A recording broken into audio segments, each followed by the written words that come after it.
Good morning, everybody. It's Tom Christie back in the carving shop, and this will be session 2 of carving a green-winged teal hen in kind of a swimming position. In the last session, we got the head shaped up. Today, we'll work on the details of the bill, get the head finalized, go ahead and install the eyes, and we'll see how far we get. A beautiful morning in Nebraska. The weather is starting to cool down. That always gets me in the carving mood. The waterfowl will be flying past in the next few months. So good day to be alive, good day to be in the shop and doing something that I love. So let's get started. If you're enjoying my channel, by the way, please hit the subscribe button. I really appreciate it. It's free, but it does help me out as I continue to build this channel for wildfowl carvers. All right, let's take a look at the head details. Welcome back. All right, I've penciled in a few details. There's a little bit of a flare out, so I'm going to take a little material out of this area, leave this ridge high, and then we'll put a separation line in that ridge later. And there's not much wood to work with. This bill is so small. Then I've penciled in the nail, very small nail, and these structures on the tip of the bill, upper mandible. So we'll get those carved in next.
Now I've marked in that separation line in the lower edge of the upper mandible, and I'm going to take my knife and just very carefully score that,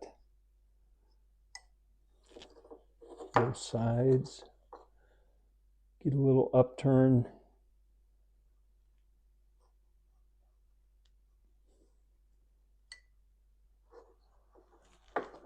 Now I can use my grinding cylinder to just follow that line, and the score from the knife helps keep the grinding bit in line.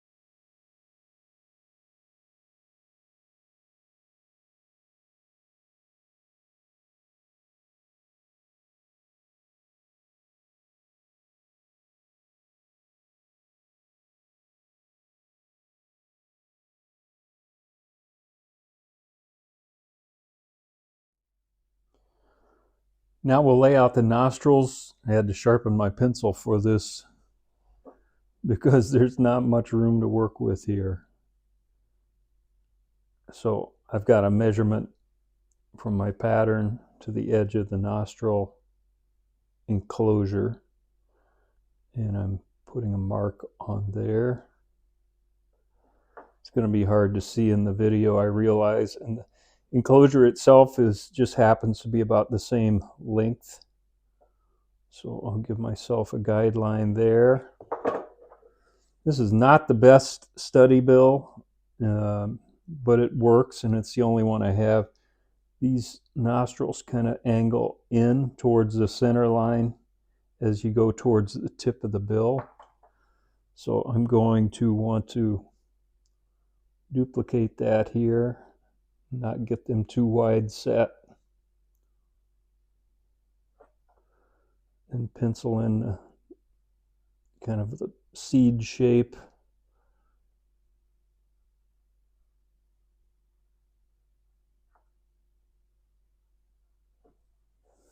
Make sure they're level and that they look,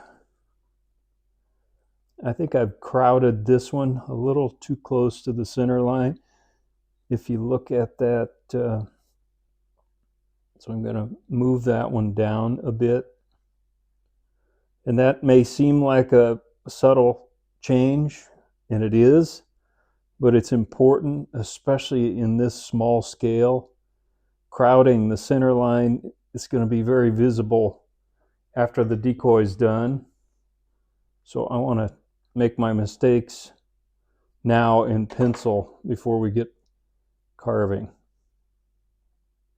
Okay, now I'm going to carve the perimeter of the nostril enclosures, and then we'll add a nostril opening as well.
Now, using my reference again, I'm marking the location of the nostril enclosures.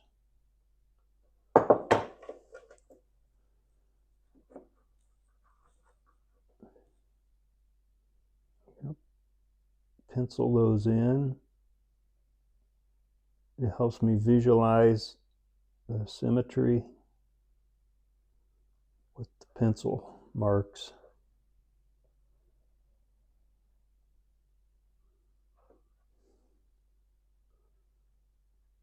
Make sure that they look like they're in the proper position. Okay, now we can use a little ball grinder and grind out the nostrils.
This is not a fully decorative bird, but in this position with the bill extended out, I did want to put just a little bit of detail under here.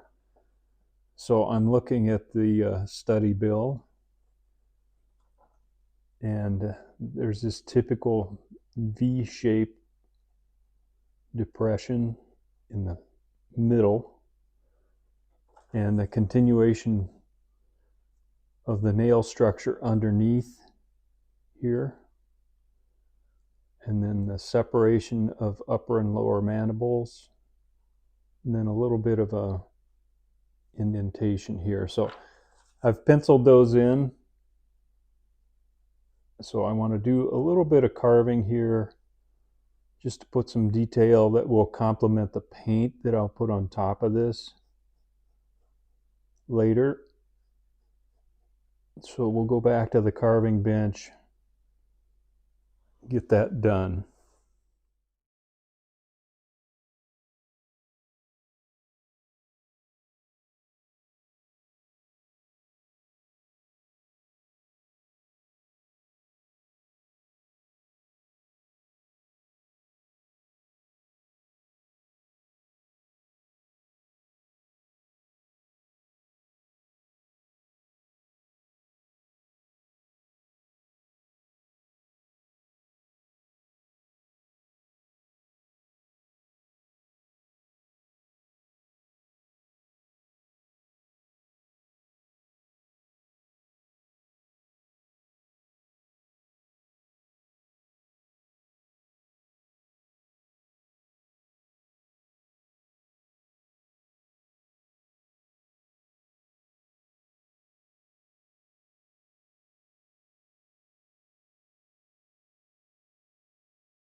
Final detail, I'm going to take my embossing tool, just put a few wrinkles coming out of the base of the bill here.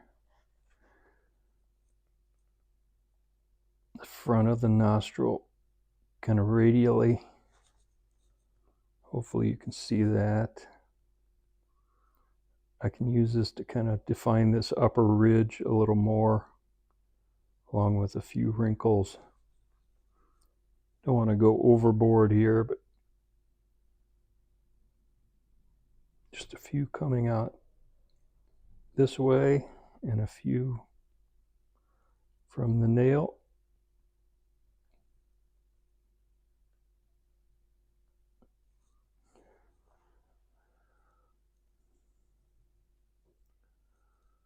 And I'll work on those to soften them a little bit by going over them and make sure I don't have any ridges left. We want nice round shapes that blend in.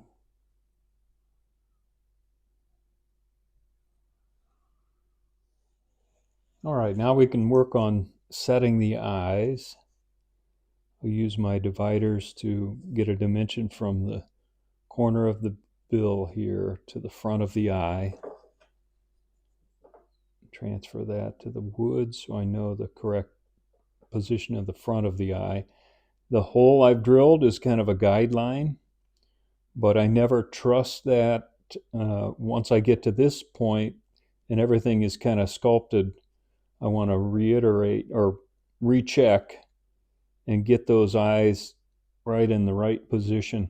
And this is a classic example because when I drilled straight through hole using the pattern from both sides when I had this in the flat, and as I'm looking at it now, this is much lower than this side. How that happens, I'm sure there's a reason, but maybe something was a little off when I drilled. But that's just case in point of why I think it's important after you've carved things, get that eye position reset in this dimension and also vertically. So enough on that. I'm going to use my eye pattern here for a 10mm hole. Normally a teal, I'll use a 9 or a 10, just depending on what I have available. And if I use a 10, I may cover the eye a little bit more as I set it so that it doesn't appear to be too large. I'm going to give this a shot because of my lousy drilling here. And now once I get the circles drawn on there, it gives me a lot better shot at making sure that I've got these level from side to side. This is a big area that many people, including myself, get wrong periodically. Is they'll set an eye too low, too high, and it really sticks out. And I would say this, where I've drawn this, is a little too low on this side, so I'm going to crowd that up a bit.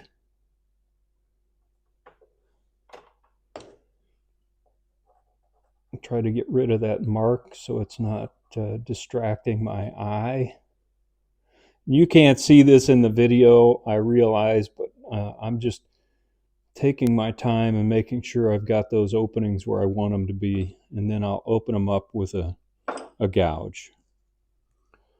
I'm going to use my 1/4-inch gouge and just carefully go around the perimeter of the eye hole that I've drawn.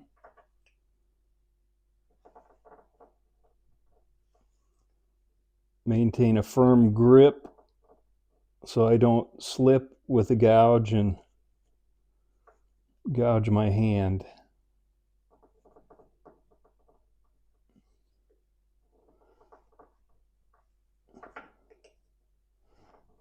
And then pop that out. I'll do the other side the same way. I'm going to be using Michael Braun eyes at MRB Decoys. He's got a website Michael is a world champion carver and has done a great job providing very realistic eyes to the carving community. And he's not paying me to say that. I just believe in what he's doing and would recommend his eyes. So now I'm going to use epoxy sculpt, 2-part epoxy. I'm going to mix the 2 parts and then we'll embed the eyes in the carving. All right, I've got a little water, put on an old brush, and I just dampened the eye hole. I've got the epoxy sculpt mixed up, kneaded together, so it's a consistent color. I'm just going to fill the eye hole, and then I'm going to crowd the front of the hole that I've created to make sure I hit that dimension that I put on the bird. Press the eye in place. We want a little forward cant and a little downward cant in the eye to be realistic. Now I'm going to use a little more of the epoxy sculpt and press it around the eye opening to give myself a little more material to work with. And then I'm going to use the water and blend that into the surrounding wood. Right now I'm covering up the eye. That's okay. We'll open that back up. First I want to get the epoxy sculpt blended in so I don't have to do a lot of sanding later.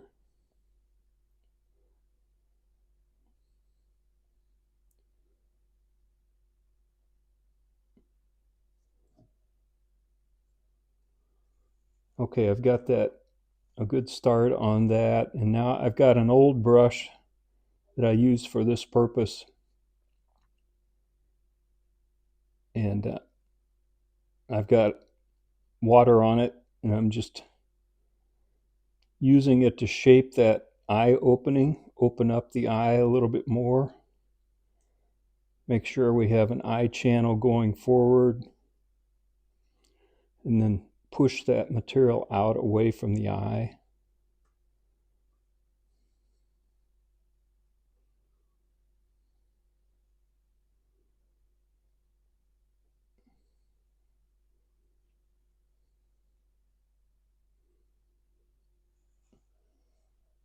So this will take some time to iterate and go back and forth, get a good position on the eye. I think I've shown you enough, and I'll come back when I have the eyes set. I'm going to be checking this dimension and making sure I need to open up the front of the eye a little bit more. That's why I'm off on that dimension a bit. This is another tool you can use. This is a dental tool, and I can use it to move the epoxy sculpt around, get some of that material out of the way so I can open up the front of the eye a little bit more. Okay, I'll keep working this and then come back when I'm done. All right, I've got both eyes set, the correct distance, they're level from the front, and after the epoxy sculpt is cured, I can do a little bit more sculpting of the eye opening itself and get that all smoothed out and sanded off. Now I have a decision to make on head position. Do I want the head turned? And I've pondered that a while, but I really think I want this head straight forward, like this hen is really all business and swimming, searching for food.